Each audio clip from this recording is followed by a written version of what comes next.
Hello everyone. आज इसमें हम कंप्लीट करेंगे यूपीपीसीएस प्रीलिम्स परीक्षा 2023 का सी सेट पेपर। ठीक है, तो इसमें पूरा सॉल्यूशन दिया हुआ है। 2024 वाला मैंने कंप्लीट करा दिया है, आज 2023 हम कंप्लीट करेंगे। मेरी कोशिश रहेगी कि अब हर दिन आपको एक वीडियो मिले पीवाईक्यू से रिलेटेड। बाकी अदर सब्जेक्ट का भी मैं ला रही हूँ, कुछ नोट्स प्रिपेयर कर रही हूँ, तो आप लोगों को डेफिनेटली वो नोट से हेल्प होगी। तो वो मैं नोट्स में अभी रेडी कर रही हूँ, कुछ रेडी हो चुके हैं और रेडी हैं नोट्स। वो क्या था कि मैंने उनको बनाया था ब्लैक पेज पे, रफ वाले पेज पे, तो उनका क्लियरिटी इतना अच्छा नहीं आता है, तो बच्चों के कमेंट्स आते हैं कि मैम नोट्स अच्छे हैं लेकिन पीडीएफ आपकी थोड़ा क्लियर नहीं दिख रही है, कुछ कीजिए। इसीलिए फिर मैं आप लोगों की रिक्वेस्ट पे मैं वो कन्वर्ट कर रही हूँ वाइट पेज पे। तो जल्दी से मैं ख़त्म करा दूंगी। आपका मॉडर्न इंडिया का है मेरे पास, और भी अच्छे अच्छे नोट्स हैं, तो वेट कीजिए। बाकी तब तक आप पीवाईक्यू का कंप्लीट कर लीजिए, क्योंकि पीवाईक्यू आपको एक एनालिसिस भी देगा, साथ ही में आपका सिलेबस भी ये कंप्लीट करा रहा है, क्योंकि बहुत सारे प्रश्न रिपीट होते हैं पीसीएस की परीक्षाओं में, चाहे वो आरओ की परीक्षा हो, चाहे यूपीपीसीएस प्रीलिम्स की परीक्षा हो या अदर पीसीएस हो, मोस्टली प्रश्न रिपीट होते हैं। तो पीवाईक्यू हमेशा इस तरीके से रट के रखो कि ये से तो प्रश्न कभी गलत होना ही नहीं चाहिए। समझ रहे हो? पीवाईक्यू को तो मान लो एक तरीके से कि ये बोनस है, 20-25 क्वेश्चन यहाँ से आने ही आने हैं। समझ रहे हो? बोनस समझ के चलो कि भाई इतना रट लिया तो ये अपना सेफ है कि मानो 25 क्वेश्चन यहाँ से अपना बन जाएगा, 30 क्वेश्चन करंट वाला हो गया, बाकी 4 सब्जेक्ट अपना इतिहास, भूगोल, साइंस और पॉलिटी कर लिया, 100 क्वेश्चन वहां से हो गए। 100 130 मतलब मान लो पूरा पेपर तो आउट ही हो गए। तो मतलब थोड़े तरीके लगाओ चीजें। मान लो 10 क्वेश्चन ही, 10 से 15 क्वेश्चन ऐसा बनाता है आयोग कि बहुत रेयर हो, लेकिन अब चीजें थोड़ा बदल रही हैं, तो प्रिपेयर रहो चीजों के लिए। पर अपना पीवाईक्यू हमेशा करके रखो। पीवाईक्यू आपको सच में आपकी प्रिपरेशन को बूस्ट करता है। ठीक है, अभी रिसेंट एग्जाम्पल देख ही लो कि जिन बच्चों का पीवाईक्यू स्ट्रांग होगा, जिन्होंने अच्छे से किया होगा, उनका आरओ का परीक्षा बहुत अच्छा गया होगा।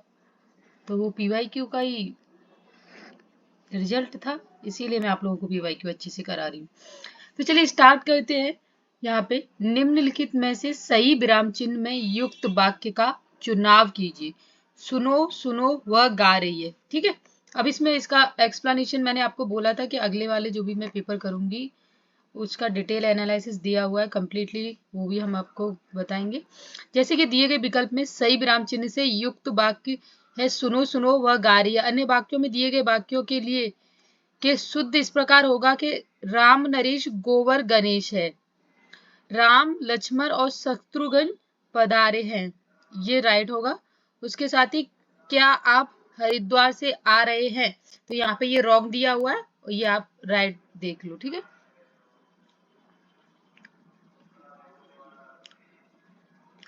अगला है कि जिला अधिकारी ने सबको उपस्थित रहने का निर्देश दिया में कौन सा वाक्य है, तो यहाँ पे क्या है, कृत वाक्य।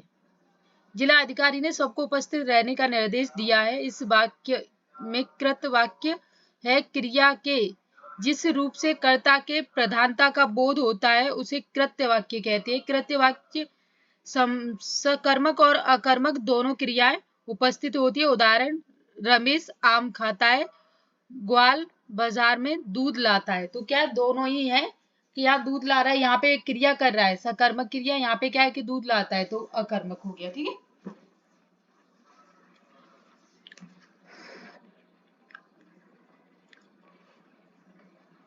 निम्नलिखित वाक्यों में से वह वाक्य चुनिए जिनमें सर्वनामिक विशेषण का प्रयोग किया गया है। कोई आदमी आ रहा है। ठीक है, तो यहाँ पे कोई जो शब्द है वो सर्वनामिक विशेषण हो गया आपका। कोई आदमी आ रहा है, इस वाक्य में सर्वनामिक विशेषण का प्रयोग किया गया, जबकि सर्वनामिक शब्द संख्या के पहले प्रयुक्त होकर उसकी विशेषता बताते तब वो सर्वनामिक विशेषण कहलाते हैं। कुछ लोग आपस में झगड़ा कर रहे हैं, तो कोई दरवाजा, कोई आदमी दरवाजे पर आया है, तो कोई कुछ। ठीक है, अत्याधिक में कौन सी संधि है, इसमें होगी यण संधि। चलो देखते हैं कैसे। अत्यधिक में यण संधि है। यदि पूर्व पद के अंत में ई उ री आए तो उत्तर पद के आदि में कोई असमान स्वर आए तो जैसे ई उ री के स्थान पर क्रम से या व रा आदेश हो जाता है। उदाहरण जैसे अति प्लस अधिक, अत्याधिक, शु प्लस आगत, स्वागत। देखो संधि अगर आपको बिल्कुल ना आती हो ना, मेरा एक खुद का ट्रिक क्या है, जैसे मैं संधि कैसे करती हूँ कि संधि में ना एक चीज देखो कि एक वाक्य जो रहेगा ना उसका प्रॉपर मीनिंग होता है, दूसरा वाक्य तो सिर्फ कनेक्टिंग रहेगा, उसको फुल करेगा, लेकिन जो एक वाक्य रहेगा ना जैसे अति, अति को छोड़ो, अधिक प्रॉपर शब्द है, आगत प्रॉपर शब्द है, मतलब एक कंप्लीट शब्द बनता है एक। तो वो आपको ध्यान देना है कि ब्रेक करने पे एक कंप्लीट शब्द बनना चाहिए। दो शब्दों में एक शब्द जो रहेगा वो कंप्लीट रहेगा। जिन शब्दों से काम का करना या होना पाया जाए उन्हें क्रिया कहते हैं। जैसे धातु क्या है, पढ़, दौड़, क्रिया क्या है, पढ़ना, दौड़ना, प्रत्यय क्या है इसमें, ना। अनेकार्थी शब्द, प्रभाव का इनमें से एक अर्थ नहीं है, विग्रह।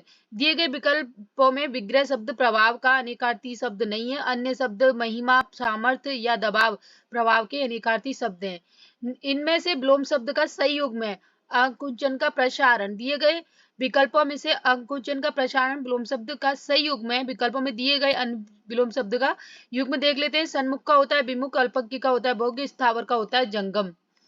अब देख लेते हैं कि निम्नलिखित में से एक शब्द सरस्वती का पर्यायवाची नहीं है, हैर, हिरण्य। ये किसके होते हैं, आपके स्वर्ण के होते हैं। तो हम देखते हैं सरस्वती के कौन से होते हैं। देखो गीरा, वीणापणी, भारती वाणी और शारदा वगीशा। और यहाँ पे ये स्वर्ण के जो होते हैं वो देख लेते हैं हम एक बार। हेम, हिरण्य, शोनक, कनक, कुंदन, कनक, ये क्या रहते हैं, स्वर्ण के। अगला है कि निम्नलिखित में से कौन सी लोकोक्ति लाक्षणिक अर्थ सहित सही है। टके का सेब खेल है, पैसा सब कुछ करता है। टके का सब खेल है, पैसा सब कुछ करता है। लोकोक्ति लाक्षणिक अर्थ सहित दिए गए विकल्पों में विकल्प है कि टके का सब खेल है, पैसा सब कुछ करता है। अन्य विकल्पों में दिए गए लोकोक्ति और लाक्षणिक अर्थ सहित सही नहीं है। इन लोकोक्तियों का सही लाक्षणिक अर्थ है कि जो बोले सो घी को जाए, जो सलाह दे वही उस काम को करे, जर का जोर पूरा है और सब अधूरा है, धन में सब कार्य सिद्ध करने की शक्ति है, जी जाए घी न जाए, महाकंजूस होना। ठीक है, ये तीनों शब्द भी आपने देख लिए। इनमें से कौन सा तद्भव शब्द है। तद्भव मतलब शुद्ध हिंदी, आंख, ऐसा हम बोलते हैं ना। अब ऐसा थोड़ी बोलते हैं अंधेरा हो रहा है तो अंधकार हो रहा है, ऐसा तो नहीं बोलते ना। तद्भव में देखना कि जो आप एज यूजुअल अपने डेली लाइफ स्टाइल में, ऐसा नहीं जो आप अपने फ्रेंड सर्कल, जो एक ऑफिशियल लैंग्वेज आप बोल रहे हैं कि मैं खा रहा हूँ जा रहा हूँ, वहां तो आप बहुत प्रोफेशनल शब्द यूज करते हैं। जैसे आप अपने घर में, अपने मित्र मंडली में, जहां आप अपनी थोड़ी लोकल लैंग्वेज को बोल पाते हो, वो तद्भव के उतने ही आप सटीक पहुंच पाओगे। जैसे आग बोलते हैं, अंधेरा बोलते हैं ना, अंधेरा, अंधकार थोड़ी बोलते हैं। आषाढ़ बोलते हैं ना, आषाढ़ थोड़ी बोलते हैं। आशु, अश्रु थोड़ी बोलते हैं, आशु बोलते हैं। तो ये क्या है, ऐसे आप सटीक पहुंच सकते हैं। अधोलिखित में से शुद्ध वर्तनी वाला शब्द है बाजार। ठीक है, ये क्या है, देखो बारात होता है, यहाँ का डंडा नहीं होगा, यहाँ कालिदास ई की मात्रा हो जाएगी, छोटी ई की। ठीक है, इसमें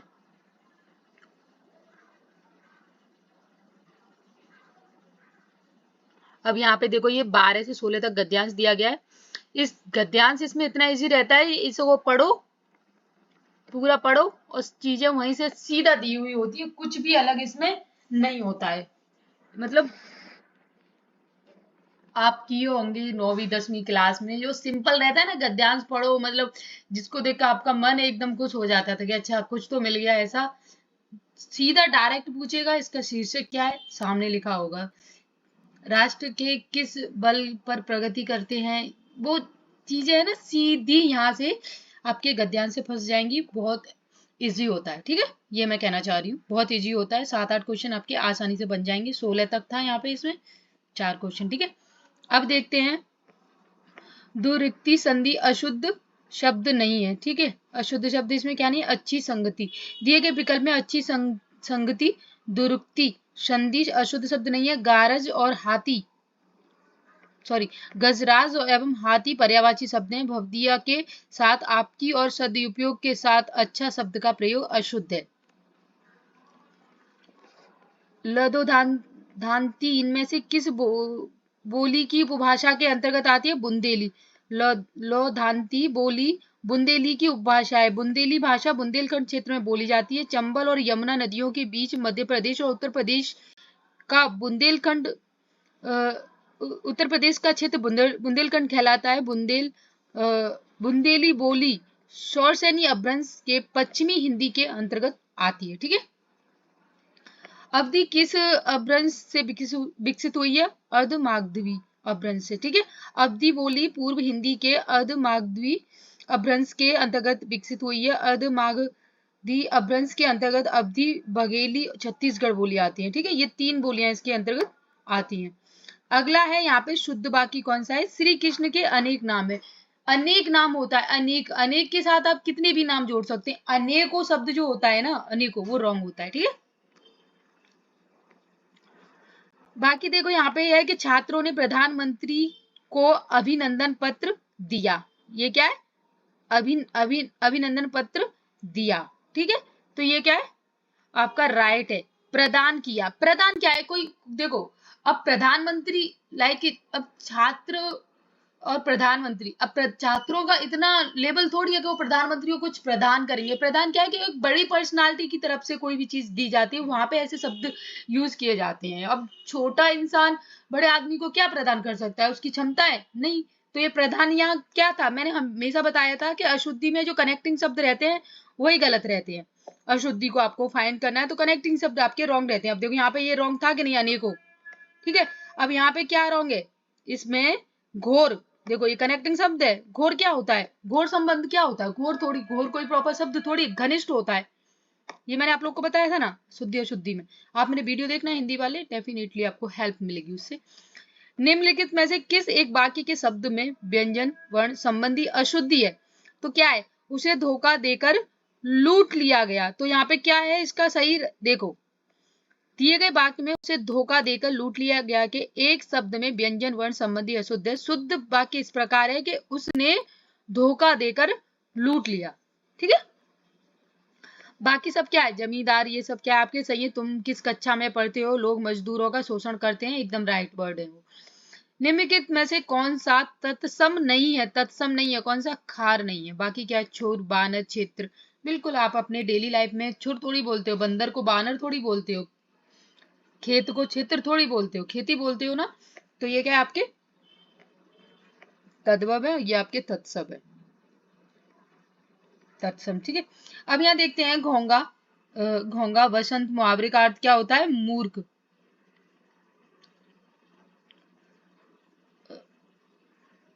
प्रयोग है कि रवि घोंगा बसंत ही था जो उसने अजय को कुश्ती में चुनौती दी। गंगा का पर्यायवाची शब्द क्या है?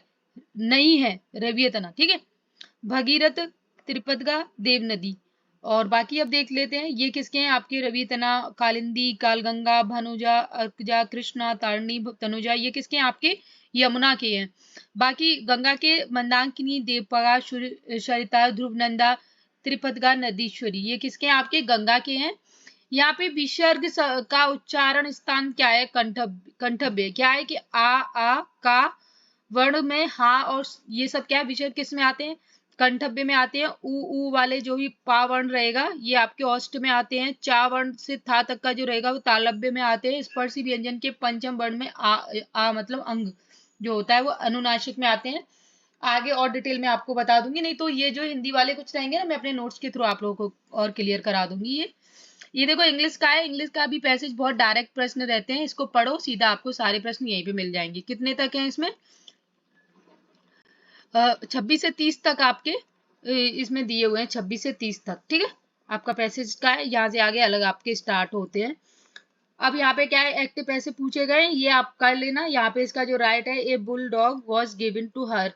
इसको एक्टिव पैसिव क्या क्या है कि आप अपना एक बार इनको रिवाइज कर लेना, भूल गए होगे कि क्या इनका क्या चीज इसमें। जैसे कि एक्टिव वॉइस जो रहता है सब्जेक्ट प्लस वर्ब की सेकंड फॉर्म प्लस ऑब्जेक्ट। ठीक है, अब इसको पैसिव वॉइस में जब कन्वर्ट करते हैं तो ऑब्जेक्ट इधर आ जाता है, सेकंड फॉर्म है, ठीक है, तो क्या हो जाएगा, सेकंड फॉर्म से वो वॉज वर्ब में चला जाएगा और फिर उसके बाद में थर्ड फॉर्म आ जाएगी और देन जो भी आपका ऑब्जेक्ट रहेगा उसकी थर्ड फॉर्म आ जाएगी और फिर यहाँ पे सब्जेक्ट आपका आ जाता है, ठीक है।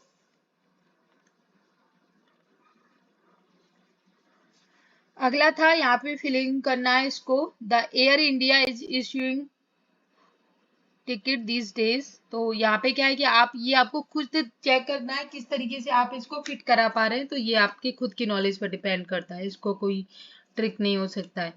यहाँ पे क्या है, इसमें कॉम्प्लेक्स सेंटेंस आपको बनाना था, किस तरीके से बनता है, ही admitted his mistake, he admitted that he had made a mistake.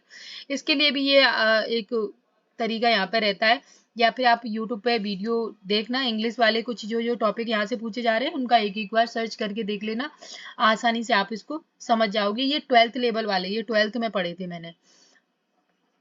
ये क्या है, डायरेक्ट इनडायरेक्ट है, तो डायरेक्ट इनडायरेक्ट का भी सेम चीज रहती है। I said to him let us go out for a walk, तो I suggested him that they should go out for a walk. तो यहाँ पे क्या है, इनका भी एक रहता है फॉर्मूला, किस तरीके से इनको बनाया जाता है, तो वो आप देख लेना या वीडियो देख लेना कोई। यहाँ पे क्या है, which one of the following is correctly, what what a beautiful painting did you paint it. तो इसका क्या बना है, what a beautiful painting did you paint it. तो इसमें क्या है,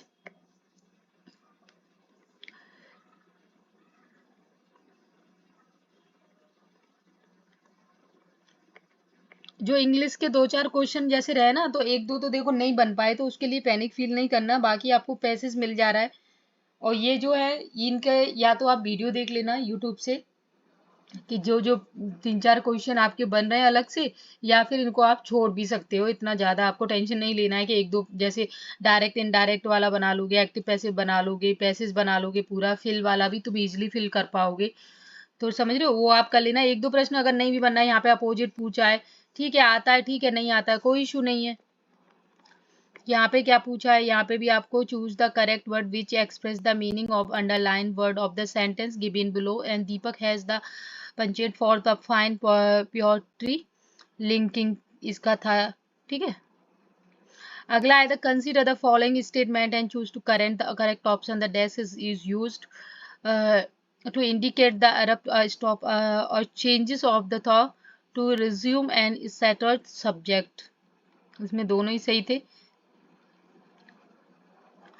यहाँ पे क्या था, इसमें जो अंडरलाइन है उसका आपको मतलब इसमें बताना था, I am like a cock in the wheel of this company and unimportant person, इसका मतलब था। तो मतलब आपको समझ आ रहा है तो ठीक है, नहीं तो दो तीन क्वेश्चन अगर नहीं भी आ रहे हैं तो छोड़ देना, क्योंकि अगर 10 क्वेश्चन भी हैं तो आप 7 तो आराम से कर ही लोगे, दो तीन छूट रहे, कोई इतना पैनिक फील नहीं करना है, ठीक है।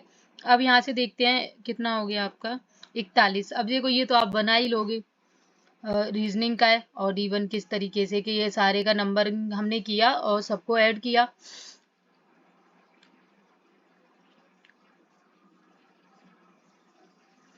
इसको कैसे सॉल्व किया, देखो ए का और जेड को एक साथ ऐड किया है और इसको ऐड किया है, मतलब 2027 बनना है। मतलब पहला और चौथे को ऐड किया है, दूसरे और तीसरे को ऐड किया है, 2027 बन रहा है, 2020 27 ठीक है।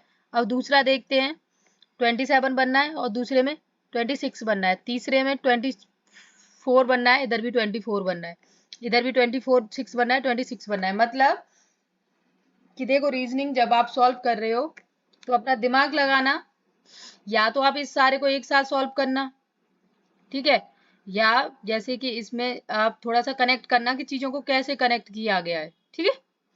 ये क्या है, इनके अपोजिट वर्ड लगा दिए गए हैं, ये ए का जेड, एक्स का सी, और उन्हीं को क्या है जोड़ के इनमें इक्वल इक्वल आ रहा है, तो इक्वल यहाँ पे ये इक्वल इक्वल आ रहा है और ये सेकंड वाले में इक्वल नहीं आ रहा है, तो ये क्या है इसका रॉन्ग हो जाएगा। अंधा और अंधा नहीं है एक उदाहरण किसका है, गुणात्मक समंक का। अब यहाँ पे क्या है, आयत चित्र निम्न में से किसके निर्धारण में सहायता करता है, बहुलक में।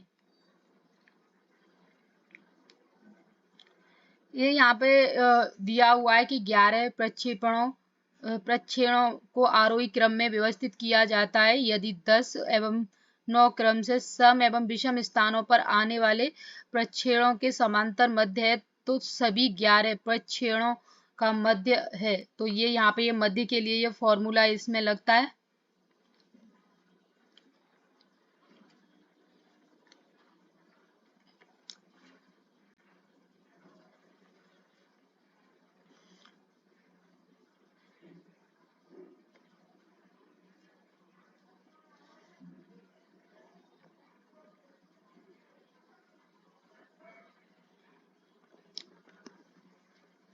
पहले मैं आपको इजी इजी करा देती हूँ, मैथ वाले फिर लौट के कराते हैं, ठीक है।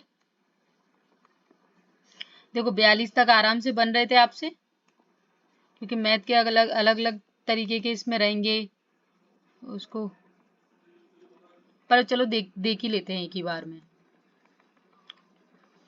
ठीक है, यहाँ पे ये आपका ये बहुलक से रहेगा कि किस तरीके से इसको सॉल्व करना है। माध्य वाले इनके फॉर्मूला होते हैं, इनको आपको करना पड़ेगा। फॉर्मूले वगैरह मैं अपने टेलीग्राम पे डाल दूंगी कि वो फॉर्मूला सीधा आप डायरेक्ट पुट करना, इजिली ये आंसर इनका आ जाता है। पर ये है कि आपको सारे क्वेश्चन सॉल्व करने के पीछे नहीं दौड़ना है, जो टफ है उनको छोड़िए। यदि शंकु के आधार का क्षेत्रफल 100% बढ़ा दिया जाए तो उसके आयतन में वृद्धि क्या होगी। अब ये है कि ये शंकु का जो क्षेत्रफल होता है पाई आर स्क्वायर होता है।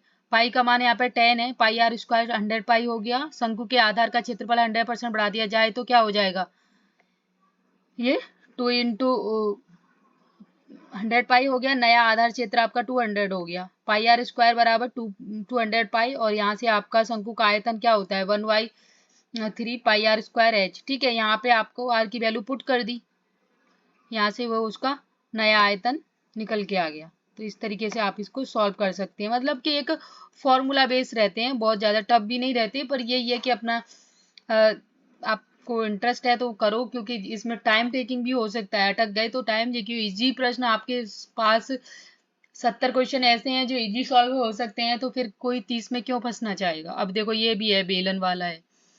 इसमें क्या है कि बेलन का ये यहाँ पे आपको आयतन दिया हुआ है pi r square h, pi r square h. A और बी में दोनों को उनको रेशियो निकाल के उसका आंसर निकाल देना है। देख रहे हो फॉर्मूला बेस ही है, ज्यादा नहीं है, फॉर्मूला बेस है कम्प्लीटली। ये भी फॉर्मूला बेस है, इस तरीके के जो माध्यिका वाले होते हैं वो भी फॉर्मूला बेस रहते हैं। देखो यहाँ पे फिर से वही आ गया, ठीक है, क्या है पाई आर स्क्वायर एच, वही बेलन वाला, सीधा पुट करो और आंसर इसमें आ रहा है। यहाँ पे क्या है कि यदि किसी 3 अंकों वाली प्राकृतिक संख्या के वर्गमूल एवं घनमूल दोनों ही प्राकृतिक संख्याओं के समुच्चय के सदस्य हों तो वह संख्या के अंकों का योग क्या होगा। तो संख्या को यहाँ पे इन्होंने 100 और 999 के बीच माना है। अब इस संख्या आपकी ये होगी, इस तरीके से इसने इसको सॉल्व किया है। अगला है यहाँ पे दो संख्याओं का, यहाँ पे आपको एलसीएम और एचसीएम दिया हुआ है और इसके अन्य गुणनखंड भी ऐसे दिए हुए हैं, तो संख्याओं का योग निकालना है। तो ये कैसे निकालते हैं देखते हैं। ठीक है, ये आपका यहाँ पे दिया हुआ है एचसीएफ, ये आपका एलसीएम दिया हुआ है। पहली संख्या वो फॉर्मूला लगता है, ये पहली संख्या और दूसरी संख्या वाला, ठीक है, दोनों को निकाल के इसने क्या कर दिया है, जोड़ दिया है। क्योंकि देखो जो भी संख्या रहती है उसको किससे गुणा करते हैं, एचसीएफ से गुणा करते हैं। ये फॉर्मूला आपने देखा होगा।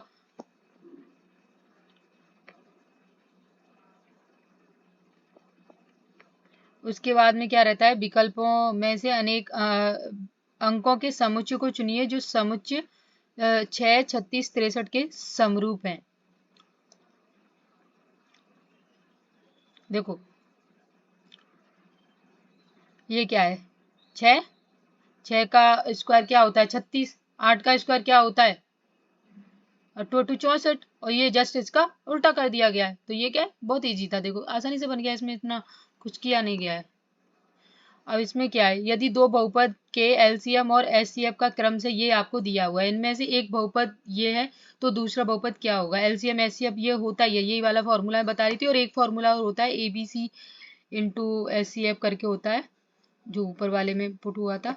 तो ये फॉर्मूला लगा के तुरंत निकल आया। मतलब जो आंसर इसमें जो रहता है ना, मैथ थोड़ा फॉर्मूला बेस ही रहता है कि आपको फॉर्मूला है और पुट करना अगर आपको आता है तो आप इजीली 15 क्वेश्चन तो इजीली कर लोगे, बहुत हार्ड नहीं रहते हैं। यदि एक विक्रेता को 30 कलम बेचने के बाद में 10 कलमों के विक्रय मूल्य का लाभ होता है तो उस लाभ का प्रतिशत क्या होगा, देखते हैं। यहाँ पे क्या इसने लगाया है, माना कि लाभ P% है और P बराबर S माइनस P आपका होता ही है, ये तो फॉर्मूला आपको पता ही होगा। अब यहाँ पे ये चीजें पुट कर दी हैं सीधा और ये आंसर आपका आ गया है। मैं यहाँ पे ये आपको बताना चाह रही हूँ कि मैथ का जो लेवल है क्या लेवल है, मतलब थोड़ा सा फॉर्मूला आपको पुट करना आना चाहिए, आप उससे क्वेश्चन सॉल्व कर सकते हैं। यदि दो कुत्ते एक 7 मीटर व्यास वाले वृत्ताकार पथ पर है और विपरीत दिशा में 2.5 मीटर प्रति सेकंड एवं दूसरा 3 मीटर प्रति सेकंड की गति से दौड़ना आरंभ करते हैं तो आपस में अधिकतम दूरी होने पर उन्हें कितना समय लगेगा। तो यहाँ पे ये है, ये अर्धपरिधीय अपना लगा के इसमें ऐसे इसको सॉल्व किया हुआ है। कुछ क्वेश्चन का लेवल थोड़ा सा रहेगा बट लेवल कुछ भी नहीं है, लेवल ये है कि आपका टाइम टेकिंग है और आप जीएस इतना पढ़ते हैं ना तो अब आपको मैथ का धुरंधर नहीं बनना है। और कुछ लोग कहेंगे कि नहीं नहीं हमें तो मैथ बहुत अच्छे से करना है, तो इट्स योर चॉइस, कोई आपको रोक नहीं रहा है। लेकिन आपको ये भी सोचना है कि जीएस मैन फाइटिंग है, वहां पे आपको मार्क्स लाना है। यहाँ पे आप 70 क्वेश्चन आपको इजी करने के लिए मिल जा रहे हैं। आप आपका गणित बहुत अच्छा है तो आप गणित वाले प्रश्न करो, लेकिन आपको 70 क्वेश्चन ऐसे मिल जा रहे हैं जिससे आप कम एफर्ट के साथ अपना पेपर पास कर सकते हैं। तो मैं तो यही एडवाइस करूंगी कि आप उस पर ध्यान देना, बाकी आपकी खुद की इच्छा है, आप मालिक हो अपनी लाइफ के और दूसरा परमात्मा, जो मंजूर हो वो करना। लेकिन ये है कि मैथ टाइम टेकिंग थोड़ा सा हो टाइम टेकिंग नहीं, उलझने वाला, क्योंकि मैथ टाइम तो लेता है। यहाँ पे इसको ऐसे सॉल्व किया गया, ठीक है। अगला है कि 3 संख्याओं का अनुपात ऐसे दिया हुआ है 3 4 5 और उनके एचसीएफ और एलसीएम क्रम से 40 और 2400 है, तो उनमें से सबसे बड़ी संख्या क्या होगी। तो पहली संख्या का यहाँ पे फॉर्मूला लगा दिया गया है, ठीक है। यहाँ से ये संख्या आपकी निकाल दी गई है। पहली संख्या हमेशा जो गुणा करते हैं, मैंने सबसे पहला वो कह रही थी ना कि एचसीएफ का गुणा करते हैं और जो संख्या है वो, तो यहाँ से पहली संख्या निकाल दी, फिर दूसरी संख्या निकाल दी, तीसरी निकाल दी, सबसे बड़ी आपकी ये आ गई। अब आपके शुरू हो रहे हैं कम्युनिकेशन वाले। Interpersonal attraction is a part of social interaction, it is necessary for survival. क्या है, अंतर व्यक्तिक आकर्षण सामाजिक अंतःक्रिया का एक भाग है, यह उत्तरजीविता हेतु आवश्यक है। तो क्या है, पहला स्टेटमेंट इसमें ट्रू है, दूसरा आपका रॉन्ग है। अंतर व्यक्तिगत आकर्षण दो व्यक्तियों के मध्य पसंद पर आधारित एक दीर्घकालिक संबंध है। साधारण शब्दों में किसी दूसरे व्यक्ति का स्वीकारात्मक और अस्वीकारात्मक ढंग से मूल्यांकन करना अंतर्व्यक्तिक आकर्षण कहलाता है। यह सामाजिक अंतरक्रिया का एक महत्वपूर्ण हिस्सा है, यह उत्तरजीविता हेतु आवश्यक नहीं है। अब इस अगला है कि इनमें से कौन सा संचार तंत्र किसी भी व्यक्ति को अपने उच्च अधिकारी अथवा अपने अधीनस्थ अधिकारी को गोपनीय सूचना देने की प्रेरणा देता है, वो होता है आपका सिंगल चेन श्रृंखला, मतलब एकल श्रृंखला। संचार का एकल श्रृंखला किसी भी तंत्र को अपने से उच्च अधिकारी या अपने से अधीनस्थ अधिकारी को गोपनीय सूचना देने की प्रेरणा देता है। अधीनस्थ तो समझते होंगे ना, अपने से नीचे वाले को। एकल श्रृंखला तंत्र में व्यक्ति एक निर्धारित प्रक्रम में संचार करता है। इस तंत्र में संचार ऊपर से शुरू होता है, अर्थात किसी संगठन के शीर्ष स्तर से अन्य कर्मचारियों के विभिन्न स्तरों के माध्यम से नीचे की ओर कार्य करता है। तो इस संचार तंत्र में समय ज्यादा लगता है। अगला क्वेश्चन है कि oral communication is useful channel of communication because oral communication has no proof what has been communicated. तो क्या है, व्याख्या क्या है आपकी, स्टेटमेंट क्या है आपके, दोनों ही यहाँ पे ट्रू है लेकिन व्याख्या आपकी सही नहीं है, ठीक है। देखते हैं कि मौखिक संचार से तात्पर्य संप्रेषक द्वारा किसी सूचना या तथ्य संवाद को मुख से उच्चारण के माध्यम से प्राप्तकर्ता को प्रेषित करना, अर्थात संप्रेषण लिखित ना होकर मौखिक जुबानी निर्गमित किए जाते हैं। इस पद्धति से समय धन दोनों की बचत होती है। मौखिक संचार संचार लिखित संचार की तुलना में अधिक लचीला और मौखिक संचार में क्या संचार हुआ है इसका कोई प्रमाण नहीं रहता है और इसे संप्रेषण के पश्चात पुनः प्रस्तुत नहीं किया जा सकता है। ठीक है,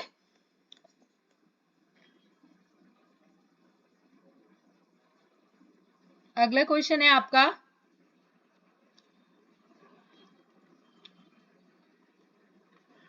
आंतरिक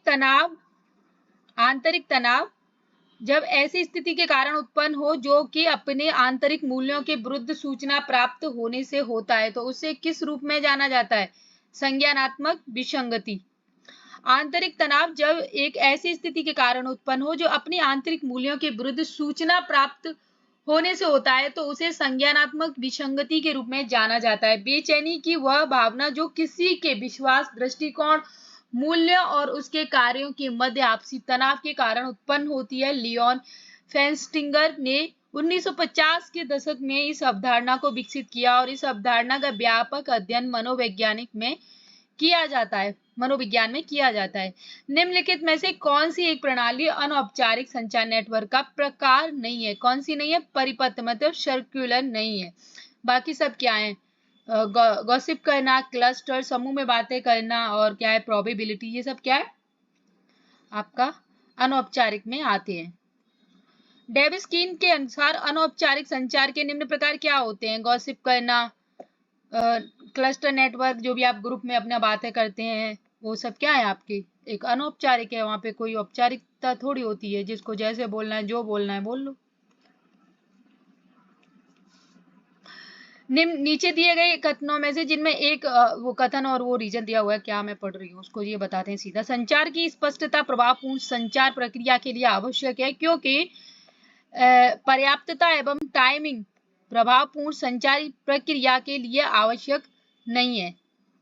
तो इसका जो राइट है वो पहला है और दूसरा आपका रॉन्ग है, क्योंकि टाइम बहुत जरूरी है, ऐसा थोड़ी है।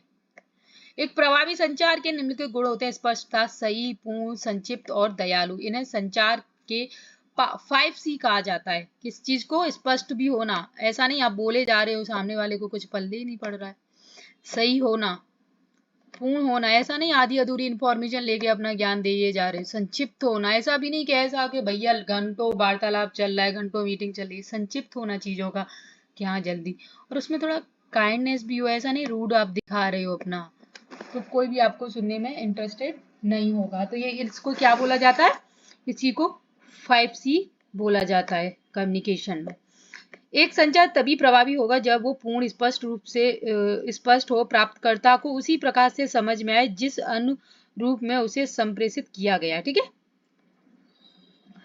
अगला है निम्नलिखित विकल्पों में से किसी एक विकल्प को चुनिए जो अफवाहों को सुलझाने का तरीका नहीं है। क्या नहीं है? समुदाय के नेताओं से तथ्य छुपाओगे। ये तथ्य छुपा के कैसे अफवाहें सही हो सकती है? तथ्य तो आपको सच बताना पड़ेगा। तो कौन कौन से तरीके हैं अफवाहों को सुलझाने के? तथ्य उपलब्ध कराना, कारणों को कम करना, विश्वसनीय स्रोतों का प्रयोग करना। ऐसा नहीं कि अफवाहों को और अफवाह बना दो। तो ये क्या है? तरीके हो सकते हैं। अब भाई अफवाह किसी ने बता दी कि तुम्हारे बारे में कोई ऐसे बोल रहा है, तो 4 लोग और आके बढ़ा देंगे नहीं नहीं ऐसे भी बोला था, तो अफवाहें कभी खत्म नहीं होंगी ना, और उसका कभी समाधान नहीं निकलेगा। तो क्या है? चीजों का एक स्पष्टीकरण होना, पॉइंट टू पॉइंट होना बहुत जरूरी है। समव्यवहार विश्लेषण सिद्धांत क्या है? मनोचिकित्सक एरिक बर्न द्वारा 1950 में विकसित किया गया था। समव्यवहार विश्लेषण एक मानसिक प्रक्रिया है। इसमें बर्न फ्योर्ड ने के विचारों से प्रभावित होकर इसका विचार किया था। समव्यवहार विश्लेषण किसी व्यक्ति के रिश्तों एवं संबंधों की क्या करता है? जांच करता है। बर्न के अनुसार मानव मन बहुआयामी है और विभिन्न भावनाओं, दृष्टिकोणों और जटिल व्यवहारों के उत्पादन के लिए बातचीत करते हैं। उसके बाद में हम देखेंगे कि निम्नलिखित में से कौन संचार में एक मनोवैज्ञानिक बाधा नहीं है। क्या नहीं है? शारीरिक रूप से संदेश भेजना, ये बाधा नहीं है। ठीक है, बाधा क्या है? समय से पूर्व मूल्यांकन करना, पहले ही किसी के बारे में सोच लेना कि वो तो बड़ा ही बुरा है। संचार में अविश्वास, किसी ने बताया नहीं, किसी ने बस बोला है कि भाई मीटिंग होगी आज, ये सब बताया जाएगा, आप पहले से ही अपना सोचिए हो कि नहीं नहीं वो तो झूठ बोलता है, उसे भरोसा नहीं करना है। ये सब चीजें क्या होती है? अनुवादन क्या है, ये भी क्या है, रॉन्ग होती हैं। तो मनोवैज्ञानिक बाधाओं को भावनात्मक बाधाएं भी कहा जाता है। मनोवैज्ञानिक बाधा एक व्यक्ति का मनोवैज्ञानिक स्थिति को संदर्भित करती है जो संवाद करने की क्षमता को गहराई से प्रभावित करती है। उदाहरण के स्वरूप में सीमित प्रतिधारण समय से पूर्व मूल्यांकन, संचार में अविश्वास, अनुवादन, भावनाएं, स्थिति, चेतना, राय, दृष्टिकोण, ज्ञात शारीरिक रूप से संदेश व्यक्त। संचार में मनोवैज्ञानिक बाधा नहीं है। संचार मॉडल में विचारों का संदेश में डालने की प्रक्रिया को किस रूप में जाना जाता है? संकेतीकरण, इनकोडिंग करना। संचार मॉडल में विचारों को संदेश में डालने की प्रक्रिया को संकेतीकरण या एन्कोडिंग कहा जाता है। एन्कोडिंग से तात्पर्य विचारों को शब्दों या इशारों में परिवर्तित करना जो अर्थ को व्यक्त करेगा। इसके अंतर्गत तार्किक कोडित संदेशों के रूप में जानकारी को बदलना शामिल है। इस अतः संप्रेषण प्रक्रिया में एनकोडिंग का अर्थ है किसी विचार को व्यक्त करने के प्रतीकों का उपयोग करना। अगला है आपका, इसको सीक्वेंस में लगाना कि संचार प्रक्रिया के निम्नलिखित तत्वों को सही क्रम में व्यवस्थित कीजिए। स्रोत, माध्यम, प्राप्तकर्ता, संदेश, प्रतिपुष्टि। तो सबसे पहले क्या होता है आपके पास स्रोत होता है, उसके बाद में आपके पास चौथे नंबर पे क्या है आपका संदेश बनेगा, फिर आपका माध्यम आपको चाहिए, माध्यम के बाद क्या चाहिए प्राप्तकर्ता चाहिए, प्राप्तकर्ता के बाद में आपको शोर, फिर आपका फीडबैक। चलो देखते हैं इधर क्या है ऐसे ही रट लो इसको, ऐसे ही लगाने के लिए आ जाएगा क्रम में। सबसे पहले सोर्स, फिर मैसेज, फिर इनकोडिंग, फिर रिसीवर, फिर नॉइस, फिर फीडबैक। अगला है निम्नलिखित में से कौन सा श्रवण का तत्व नहीं है? क्या नहीं है? अनुनयन नहीं है। ठीक है, श्रवण संचार प्रक्रिया का एक अत्यंत महत्वपूर्ण अंग है। श्रवण में भौतिक मानसिक दोनों क्रियाएं सम्मिलित होती हैं। श्रवण में ध्यान, समझना, व्याख्या करना, मूल्यांकन करना, प्रतिक्रिया करना और तथा संबंधी क्रियाएं सम्मिलित हैं। प्रभावी श्रवण के निम्न आवश्यक तत्व होते हैं जैसे कि संदेश, ध्यान, संवेदन, मूल्यांकन, निष्पक्षता, विश्वसनीयता एवं प्रक्रिया। पराभाषा संबंधित क्या होती है? पैरा लैंग्वेज क्या होती है? नॉन वर्बल कम्युनिकेशन को हम परा लैंग्वेज कहते हैं। ठीक है, भाषा के 3 प्रकार होते हैं, मौखिक, लिखित और सांकेतिक। एक ऐसा संचार जिसमें वाणी की अपेक्षा आवाज के पहलुओं को ध्यान में रखकर संप्रेषण किया जाता है उसे परा लैंग्वेज कहते हैं। ठीक है, पराभाषा कहते हैं। इस संचार में आवाज के उतार चढ़ाव पर अधिक महत्व दिया जाता है। कक्षा संचार में यह अति महत्वपूर्ण होती है। पराभाषा किसी व्यक्ति के स्वर के अध्ययन को समझना पराभाषा है। इसमें पिच, लय, ध्वनि, शब्दों के उच्चारण की गति और क्लिक का उपयोग आदि शामिल है। यह अशाब्दिक संप्रेषण होता है। ठीक है, इसमें शब्दों का उपयोग नहीं किया जाता है। अगला है आपका, अब ये यहाँ से शुरू हो गया कि श्याम राम का मित्र है। मनीषा की ओर इशारा करते हुए श्याम ने राम से पूछा कि वह कौन है। तो राम ने कहा, क्या कहा राम ने? चलो देखते हैं भाई साहब।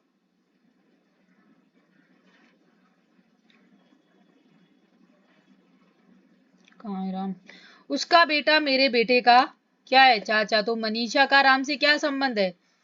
तो देखो इधर आपने देख लिया, ये राम, इधर चाचा, इधर मनीषा। आप ये तो आप कर लोगे यार, ये भी बताऊंगी क्या?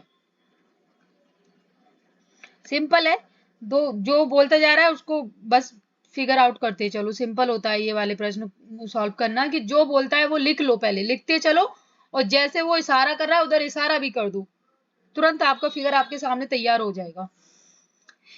यदि 31 मार्च 2018 8 को सोमवार है तो 31 मार्च 2011 को कौन सा दिन होगा? तो देखो 31 मार्च 2008 सोमवार, एक ही दिन बढ़ाएंगे क्योंकि 31 मार्च 2009 मंगलवार फरवरी 2008 के बाद किया गया। ठीक है, 31 मार्च 2010 बुधवार जा रहा है और अगला 31 मार्च 2011 बृहस्पतिवार हो जाएगा क्योंकि नॉर्मल ईयर में तो कोई सेम डे का ही रहता है।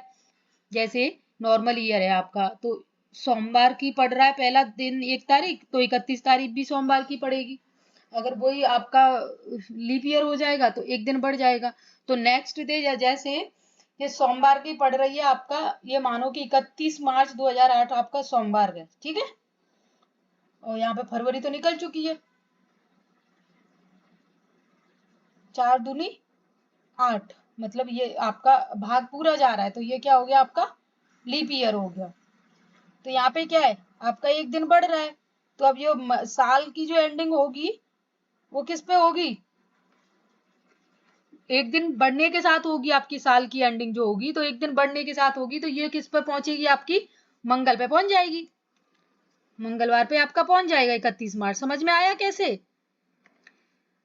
देखो आपका अगर ये नॉर्मल ईयर होता ना, नॉर्मल ईयर, जैसे ये यहाँ पे हम इसको नॉर्मल ईयर मतलब कि आपका नॉर्मल ईयर का रूल क्या होता है कि जिस जिस नई तारीख को, मानो कि सोमवार को 1 तारीख है 1 जनवरी, तो 31 दिसंबर को भी सोमवार ही होगा, ये होता है नॉर्मल ईयर वाला रूल। और जो लीप ईयर होती है उसमें एक दिन बढ़ जाता है, तो मानो कि सोमवार को अगर 1 तारीख है 1 जनवरी, तो 31 दिसंबर को क्या हो जाएगा आपका मंगलवार, तो फिर अब जो अगली 1 तारीख होगी मतलब अगले नेक्स्ट साल की 1 जनवरी होगी, तो उसको क्या हो जाएगा बुधवार। तो ऐसे ही इसमें हुआ है, ऐसे ही इसमें एक बढ़ गया है, सिंपल। निम्नलिखित में से किस वर्ष का कैलेंडर वर्ष 2009 की तरह कब होगा? देखो कैलेंडर भैया इनको रट लो, और ये अभी ये रट लो, आरओ में भी ऐसा प्रश्न पूछा गया था, इसको रट लो, कुछ ये अप्लाई करके देख लो कि कौन कौन सा कब क्या हो रहा है। देखो यहाँ पे ना ये 4, ये जो 9 है ना, 9, ये जो 9 दिया हुआ है, इसको आप क्या करो 4 से भाग दो, 4 दूनी 8, 2 बार जा रहा है, शेष कितना बच रहा है 1, शेष 1 बच रहा है। जब आपका शेषफल 1 बचेगा तो क्या जोड़ना है 6, 6 जोड़ा 9 6 15। जब आपका शेषफल 2 बचेगा तो क्या जोड़ना है 11। जब आपका शेषफल 3 बचेगा तो क्या जोड़ना है 11। और जब आपका शेषफल 0 आएगा, 0, जब आपका शेषफल 0 आएगा तो क्या जोड़ना है 28। ठीक है, निम्न के कथनों का संदर्भ लें। सभी बालक सत्यवादी हैं, कमल बालक है। निष्कर्ष है कि कमल सत्यवादी है, सत्यवादी बालक, सभी सत्यवादी बालक हो गए। ठीक है, यहाँ पे क्या है आपने बालक बनाया, कमल बनाया, फिर बालक बनाया, फिर सत्यवादी बनाया। ठीक है, ये बहुत ही आसान होती है, इसमें इतना कुछ दिमाग नहीं लगाना है जो समझाना पड़े। ये डायरेक्शन वाले हैं, ये भी बहुत आसान होते हैं, इनमें भी कुछ इतना आपको दिमाग नहीं लगाना है। जैसे कि एक घड़ी जो रविवार को दोपहर 2 बजे 3 मिनट पीछे थी और मंगलवार को दोपहर 2 बजे 5 मिनट आगे होगी, तो इस घड़ी ने ठीक समय कब दिखाया होगा, ये आपका एक तरीका है। इसमें आप देख लो कि देखो रविवार को 2 बजे 3 मिनट पीछे थी, ठीक है, तथा मंगलवार को 2 बजे 5 मिनट आगे हो गई, तो मुख्य अंतर कितना हुआ, जो मिनट है वो कितना अंतर हो गया, ये अंतर देखो, इनमें जो अंतर है मिनट मिनट को आप काउंट करो तो अंतर कितना हो गया आपका 8 मिनट का जो अंतर है, और जो जो आपके घंटे हो रहे हैं दोनों को बीच में मिला के, वो घंटे को जोड़ लो। बाकी जो अंतर हुआ इन दोनों को माइनस करने पे कितना आ रहा है,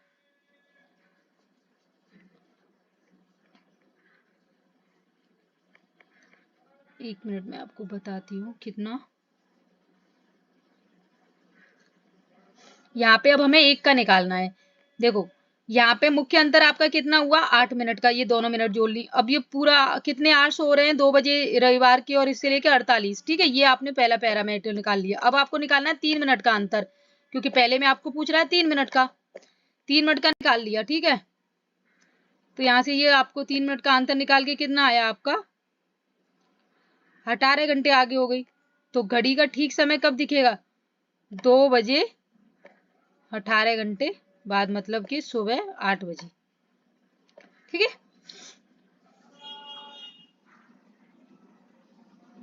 अब नेक्स्ट चलते हैं।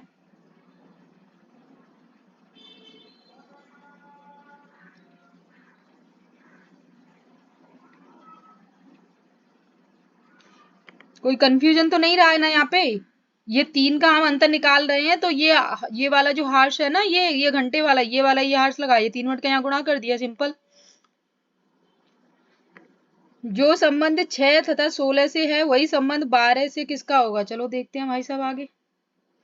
रीजनिंग आप आसानी से कर लोगे, वही मैं आपको बता रही हूँ कि 70% पे आपको ध्यान देना है, वहां से आपके 50 क्वेश्चन बन गए, आपकी जीत है बस। यहाँ पे एकदम माथा पच्ची नहीं करना। देखो 6 18, 2 माइनस करे 16 आगे, 12 36, 2 माइनस करे 34 आगे, सिंपल यही आंसर था इसका। नीचे अंक श्रृंखला दी गई है, इसका अगला अंक कौन सा होगा। देखो यहाँ पे क्या किया गया है, 1 का स्क्वायर किया गया है, 1 को माइनस किया गया है, फिर स्क्वायर किया गया, माइनस किया गया, स्क्वायर किया गया, माइनस किया गया। ये वाली सीरीज आप थोड़ा अपने माइंड में रखना और वहां पे ना अप्लाई करके देखना कि कौन सी सीरीज लग रही है। इसका कोई एक शॉर्ट फॉर्मूला नहीं है जो मैं आपको बता दूं कि हाँ ये वाला कर लो, बट एक एक एक तरीका है जो सारी सीरीज में फॉलो होता है, वो मुझे सॉल्व करके बताना पड़ेगा। इसमें तो मैं लिख नहीं पा रही हूँ, लेकिन मैं उसको आपको अलग से बता दूंगी। सारी सीरीज का 1-2 मिनट का वीडियो बना दूंगी उसका मैं शॉर्ट्स में, कि सीरीज को, कोई भी सीरीज हो उसको कैसे सॉल्व करना है, तो वहां से भी आपको मोस्टली आपको आंसर वहां से मिल जाता है, तो वो मैं आपको अलग से बता दूंगी, ठीक है। यहाँ पे क्या है तर्क, यहाँ पे कौन सा सही था कि हाँ कॉलेज के छात्रों को अपनी पढ़ाई पर ध्यान देना चाहिए, ये वाला तर्क आपका सही था। यहाँ पे क्या पूछा गया था कथन में कि कॉलेज के छात्रों को राजनीतिक गतिविधियों में भाग लेने से प्रतिबंधित किया जाना चाहिए। कथन था कि राजनीतिक क्रियाविधि को प्रभावी तरीके से दर्शाया गया है। अंततः हाँ कॉलेज राजनीतिक दलों के लिए जंग का मैदान बनते जा रहे हैं। ये क्या स्ट्रॉन्ग था ये, तो ये आपका राइट था। निम्नलिखित शब्दों को सर्वाधिक अर्थपूर्ण रूप से व्यवस्थित कीजिए। क्या कैसे व्यवस्थित करना था, लंबाई के आधार पे आपने व्यवस्थित किया कि लंबाई के आधार पे, वो भी किस में, 1 मिनट में आपको बताती हूँ।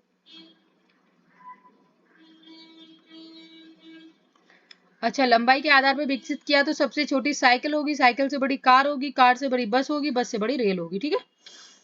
उसके बाद में अनुज का मुख उत्तर पूर्व दिशा में है। देखो ये डायरेक्शन वाले में मैं आपको एक ट्रिक बता देती हूँ, इसको मैं क्या सॉल्व करवाऊंगी। जो बोलता जाए ऐसे दिशा बना लेना अपना, ठीक है। कोशिश करना सारा डायरेक्शन जो भी हम लिखते हैं, जितना अपना ईस्ट वेस्ट जो भी रहेगा ना, देखो मैं थोड़ा प्रॉपर नहीं लिख पा रही हूँ, ये अपना ऐसे जितना भी यहाँ पे जो भी अपना फिगर आउट जो भी करना होता है ना डायरेक्शन में, वो आप कर लेना और उसके हिसाब से इसको घुमाते फिराते चलते रहना, आराम से आप क्रिएट कर लोगे। एंगल वगैरह सब कर लेना और पुट करते चलना, बहुत एक सेकंड का काम होता है ये, 2 से 3 4 5 सेकंड में आप कंप्लीट कर लोगे, डायरेक्शन में अटकते नहीं है। दिए गए विकल्प से संबंधित संख्या का चयन कीजिए। यहाँ पे आपको ये चयन करना था, क्या चयन करना था कि 4 का स्क्वायर किया है प्लस 1, 7 का स्क्वायर प्लस 1, तो क्या ये आपका नंबर आ रहा है। अब क्या सही विकल्प का चयन कीजिए। चश्मा का क्या होगा, जैसे साइकिल का यूनिसाइकिल हो जाएगा। चलो देखते हैं भैया क्या होगा साइकिल चश्मा का। चश्मा का हो जाएगा मोनोकल। साइकिल में 2 पहिए होते हैं, यूनिसाइकिल में 1 पहिया होता है। उसी प्रकार चश्मे में 2 ग्लास होते हैं, मोनोकल में 1 ग्लास होता है, ठीक है। अगला है, किसी ने कहा है कि निर्णय व्यवहार विकल्प का मूल्यांकन तथा उसमें चयन करता है, तो वो क्या किसने कहा था, सेंट्रॉक ने। निर्णय लेना एक ऐसी प्रक्रिया का निष्कर्ष है जिसके द्वारा कोई लक्ष्य प्राप्त करने के उद्देश्य से कार्यवाही के 2 या अधिक उपलब्ध वैकल्पिक पाठ्यक्रमों के बीच चयन करना। स्ट्रोक के अनुसार निर्णय व्यवहार विकल्पों का मूल्यांकन और उसमें चयन करना है। अगला है आपका अनुमानात्मक तर्क क्या होता है, वो है आपका एक विषय स्पेसिफिक टू जनरल प्रिंसिपल।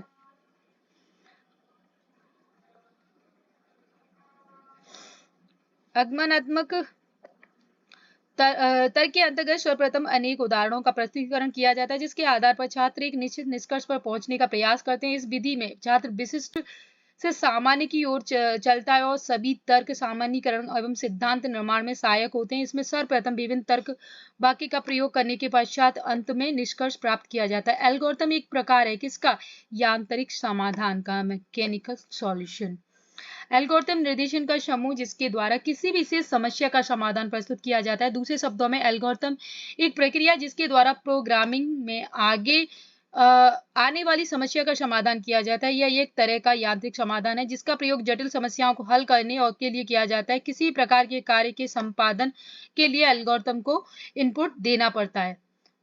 अगला है कि प्रक्रियात्मक स्थिरता समस्या समाधान प्रक्रम में उत्पन्न करती है क्या, बाधा। प्रक्रियात्मक स्थिरता समस्या समाधान प्रक्रम में बाधा उत्पन्न करती है। समस्या समाधान का एक मानसिक प्रक्रिया है जो समस्याओं का विश्लेषण, खोज और समाधान करती है। समस्या का समाधान एक व्यापक उद्देश्य समस्या को हल करने के लिए सबसे अच्छा समाधान खोजता है। प्रक्रियात्मक स्थिरता संकीर्ण मानसिकता का घोतक है। यह समाधान करता मान्यता कि वस्तु का केवल एक कार्य और इसीलिए समस्या को हल करने के लिए वस्तु का उपयोग नहीं किया जाता। यदि कोई प्रयोज्य किसी समस्या का समाधान अपने पुनः अनुमान के आधार पर करने का प्रयास करता है तो क्या कहा जाता है उसे? मानसिक विन्यास, मतलब कि मेंटल सेट।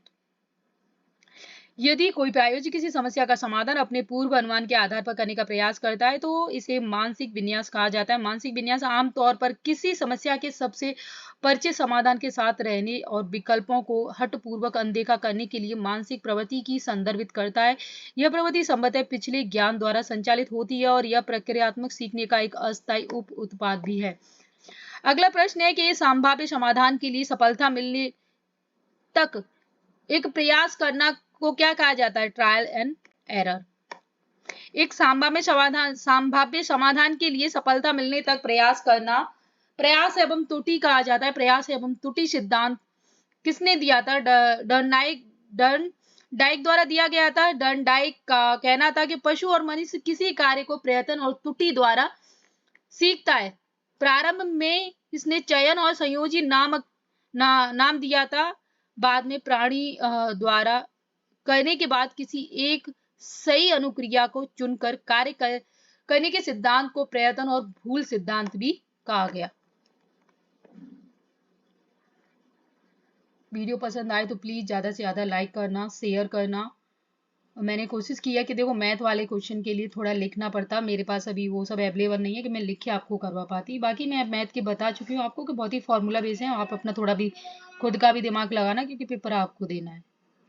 निम्नलिखित में से कौन सा एक समस्या समाधान की विधि के रूप में लोगों द्वारा उपयोग में नहीं लाया जाता है? क्या नहीं लाया जाता है? प्रक्रियात्मक स्थिरता। प्रक्रियात्मक स्थिरता क्या होती है? Functional fixedness. एक समस्या समाधान की विधि के रूप में लोगों द्वारा उपयोग में नहीं लाया जाता है प्रक्रियात्मक स्थिरता। संकीर्ण मानसिकता का घोतक है। प्रक्रियात्मक स्थिरता को संज्ञानात्मक पूर्वाग्रह कहा जाता है, जिस वस्तुओं को केवल एक विशेष तरीके से काम करने की प्रवृत्ति शामिल होती है। प्रक्रियात्मक स्थिरता समस्याओं के नए समाधान के बारे में सोचने की हमारी क्षमता को भी बाधित करता है। ठीक है, समस्या समाधान की निम्नलिखित विधियों में कौन सी एक विधि सफलता पाने की गारंटी देती है? Algorithm method. ठीक है, अगला है आज का समस्या समाधान में कोहलर के द्वारा किस प्रकार की समस्या का प्रयोग किया गया था? अप्रत्यक्ष पथ समस्या। ठीक है, अगला है आपका निम्नलिखित में से कौन सा एक समस्यात्मक कार्य पशु प्रयोज्य के लिए उपयोग नहीं किया जाता? क्या? एनाग्राम्स। ठीक है, अगला यहाँ पे ये आपका विलुप्त संख्या आपको ढूंढनी है कि कौन सी संख्या यहाँ पे गायब है, तो ये सिंपल आप अपना दिमाग लगा सकते हैं, बहुत ज्यादा इसमें हेस्टिक नहीं था। अगला यहाँ पे ये आपका है, देखो चलो ये थोड़ा सा मैं आपको बता देती हूँ। एक कक्षा के 31 छात्रों में अनूप और सुनीता का क्रम ऊपर से क्रम से 7वां और 11वां है। कक्षा में नीचे से उनका क्रम क्या होगा? तो देखो फर्स्ट हमने यहाँ पे देखा, ये फर्स्ट और यहाँ पे ये 31, ये हमने अपना नंबरिंग कर लिया। ठीक है, ये यहाँ पे बोला गया कि कक्षा में 31 छात्रों में अनूप और सुनील का क्रम ऊपर से 7वां है। अनूप क्या है? 7वां है और 11वां कौन है? सुनील। कितने छात्र हैं? 31 छात्र है, तो पहला यहाँ पे 31, ये हमने नंबरिंग कर लिया। अब हम देखते हैं कि अनूप का नीचे से स्थान क्या होगा? अनूप का नीचे से। ठीक है, तो 31 कंप्लीट टोटल छात्र -7 कर देंगे +1। देखो जब भी हम ये निकालेंगे ना, कोई रैंक निकालेंगे तो +1 के साथ निकालेंगे, +1 करना होता है। ठीक है, इसका ये फॉर्मूला है complete total minus total equal आपका रहता है, मुझे थोड़ा सा कंप्लीट याद नहीं है, टॉप प्लस बॉटम दोनों साइड से ऐसे लेते हैं, इसमें टॉप प्लस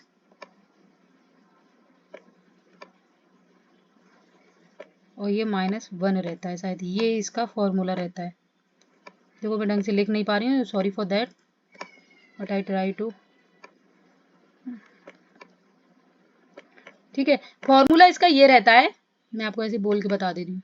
फॉर्मूला रहता है टोटल मतलब कुल बराबर टॉप प्लस बॉटम और -1। तो अब यहाँ पे हम क्या निकाल रहे हैं? एक बंदे को निकाल रहे हैं, मानो कि टॉप को निकाल रहे हैं, तो टॉप में क्या हो जाएगा? तो मानो कि अनूप को निकाल रहे हैं, अनूप क्या है हमारा? टॉप पे है, तो टॉप पे अनूप है, तो ये -1 जो कर रहे थे वो क्या हो जाएगा, इधर +1 हो जाएगा। और यहाँ पे जो टॉप था उसमें से, तो टॉप +1 और माइनस जो अनूप है, जो दूसरा वाला बंदा है बॉटम वाला, वो माइनस हो जाएगा। फॉर्मूला एक बार लिख ही देती हूँ, थोड़ा सा कोशिश करके आप लोगों का कॉन्सेप्ट तभी क्लियर हो जाएगा। यहाँ से ही आपका यहाँ से, क्योंकि प्रश्न देखो बनता ही बनता है, तो इसको कर ही लो। एक क्वेश्चन देखो, टोटल रहेगा आपका टोटल, ठीक है, उसमें रहेगा आपका टॉप, टॉप पे जो भी बैठा हुआ है वो इंसान, प्लस बॉटम, मतलब नीचे से, नीचे जो बैठा हुआ है, टॉप प्लस बॉटम दोनों को हम काउंट करते हैं यहाँ पे, और ये -1 करते हैं। ये फॉर्मूला होता है। इसी फॉर्मूले को पुट करके आप इसको आसानी से सॉल्व कर सकते हो। अब मैं आपको इस फॉर्मूले को इसमें लगाना सिखाऊंगी। जैसे अब देखो, टोटल हमारा 31 हो गया, उसके बाद में क्या टी हो गया, यहाँ पे हमने टी लिया, माइनस की, माइनस जो 1 है वो इधर लेंगे तो क्या हो जाएगा, ये +1। और दूसरा क्या निकालना है हमें, अनूप का स्थान निकालना है, मतलब ये वाला निकालना है ऊपर वाला का।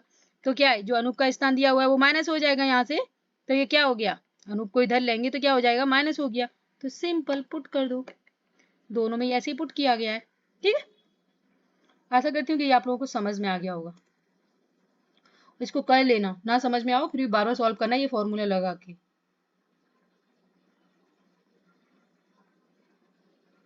अब देखो यहाँ पे क्या है कि अनुक्रमिक Q N K E अक्षर में जो लुप्त है वो आपको ढूंढना है। यहाँ पे 3 3 का अंतर है, वो आप ये तो आप आसानी से देखो। इनमें अगर अटक रहे हो ना, जाके ABCD लिख लेना, पहले उनकी नंबरिंग कर लेना, फिर वहां से टिक मारते रहना, नकल करते रहना, उठा उठा के किसका नंबर क्या आया था आपको याद ना हो तो, वरना याद कर लेना, इसको आसान रहता है। अंक युग्म समूहों को चुने जो अन्य से भिन्न है। तो क्या है, अन्य से कैसे भिन्न है, ये भी कोई बहुत वो नहीं है, आप आसानी से इसको फाइंड कर लोगे। मुझे लगता है कि ये बहुत टफनेस नहीं है, मुझे नहीं लगता कि इसको मुझे आपको एक्सप्लेन करना पड़ेगा। यहाँ पे मैं आपको बता चुकी हूँ कि जो दादी, अम्मा, मौसी, बुआ जो बोल रहा है उसको नाम लिखते चलो और उसको कनेक्ट करते चलो, इजी होता है।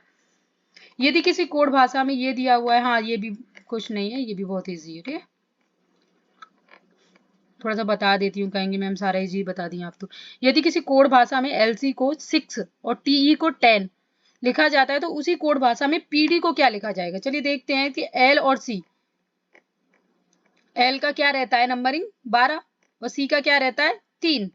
तो ये क्या हो गया, 12 3 36, 36 किसका स्क्वायर है 6 का, तो यहाँ पे ये निकाल दिया इसका आपको 6। ऐसे ही यहाँ पे ये दोनों 20 और ये 5, 20 पंजे क्या होता है 100, तो ये 10 आ गया। तो 10 किसका है, 10 से क्या बनता है आपका 100, तो ये इसका इसने वर्गमूल निकाल दिया स्क्वायर। ये यहाँ पे बस सिंपल, मैंने कहा ना ये वाले टफ नहीं होते इसमें, रीजनिंग वाले। अब देखो ये मीटर घंटा गाड़ी वाला है, 4 दूरी समय याद रखना, ये पुट हो जाए तो सही है, ना हो तो छोड़ देना। बहुत टफ नहीं है, मैं ऐसा मेरे पास पेन नहीं है ना, तो मैं पूरा आपको इजीली कर नहीं पा रही हूँ, डोंट वरी। मैं थोड़ा अरेंज कर रही हूँ, कुछ अरेंज हुआ तो फिर मैं आपको अच्छे से और समझा पाऊंगी, बट मैं कोशिश कर रही हूँ कि मैं बोल के ही समझा पाऊँ, क्योंकि लिख पा रही हूँ तो मैं लिख नहीं पा रही हूँ, माउस से ही मैं कर रही हूँ थोड़ा हाईलाइट। यहाँ पे देखो ये नंबरिंग किया गया है सीधा, और उनको मल्टीप्लाई कर दिया गया, ठीक है, मल्टीप्लिकेशन इनका किया गया। अब यहाँ पे क्या है, ये दिया गया, यहाँ पे ये वैल्यू पुट करनी है आपको, तो ये भी आपका हो जाएगा राइट हैंड साइड, और जो अपना करते थे ना 12th 10th में वाले मैथ में, ये क्या नंबरिंग दिया हुआ है ABCD, और उसको आप जोड़ के ये आ गया है, ठीक है। तो ये रहा हमारा पूरा कंप्लीट CSET हमने एनालाइज किया आज 2023 का। आशा करती हूँ कि आपको वीडियो पसंद आया होगा, और वीडियो आपको पसंद आया हो तो आप अगले वीडियो के लिए प्लीज़ ज़्यादा से ज़्यादा कमेंट कीजिए, लाइक कीजिए, शेयर कीजिए, और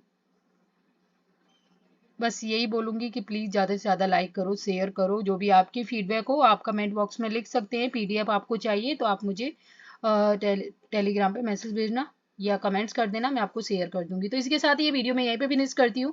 थैंक यू।